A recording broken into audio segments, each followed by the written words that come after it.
soft, sentimental, shy, status quo, specialist, caring, encouraging, sharing, patient, relaxed, security. Oh, there's a two security. Assurance, appreciation.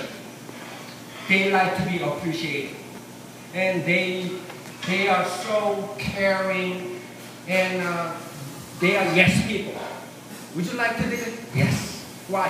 They don't like to hurt other people's feelings. Okay, phlegmatic. And strengths, easygoing. Okay. Dependable, standard, practical. Weakness, stingy, fear, indecisive, spectator, self-protective, selfish.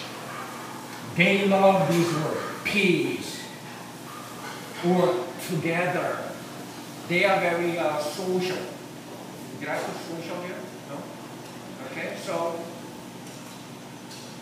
and they are thinking about a lot of security too.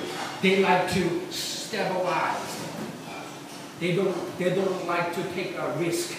So when you invite them over, what your subject will be of conversation, that security, financial security, or retirement, right? Maybe it'll help them.